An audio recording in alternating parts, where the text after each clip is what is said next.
Today we'll talk a little bit about structures and the relationship of structures to communication.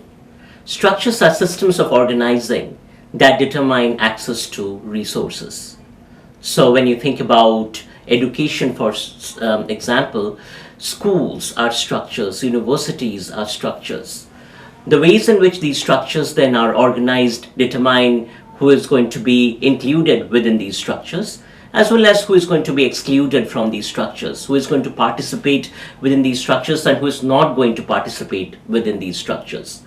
Universities, for instance, as structures, have institutional rules, roles, procedures, and processes that determine the organizational functioning of the university. These functions then also determine the kinds of actors that are going to participate in the university processes and the kinds of actors that are going to be excluded from these processes. So if you think about the role of universities within the structures of contemporary global organizing, you realize that universities are sites where knowledge is produced, supposedly, and where knowledge is disseminated. So structures also then have functions, meaning the ways in which these structures are organized relate to specific functions that are performed by these structures.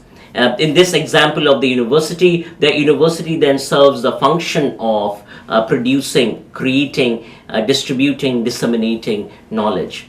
Now, what is the role of communication in relationship to structures? Let's go back to the university example.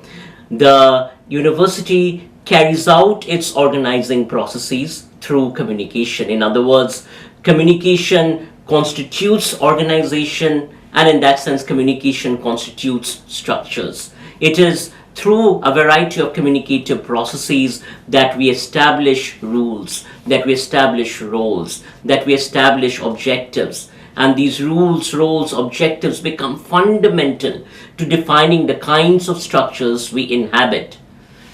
In addition, structures also then constitute the realm of communication, meaning the fact that we sit within the university structure also then determines and shapes the kinds of roles we perform, the kinds of roles that are assigned to us, and the ways in which we communicate within these roles. So the relationship between communication and structures is a cyclical relationship.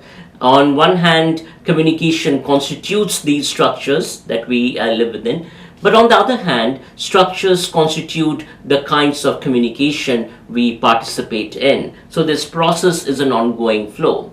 What this also then reminds us is that the symbolic, the realm of the symbolic, which is where communication lies, is intrinsically connected with the realm of the material, which is where we typically think of when we consider structures. The material on one hand determines the kinds of symbols we produce and circulate, and these symbols on the other hand determine the kinds of materialities that we have access to.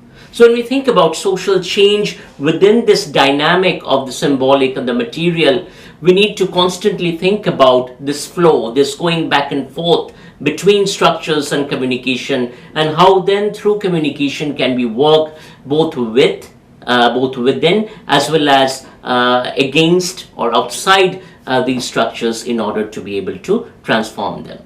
Thank you.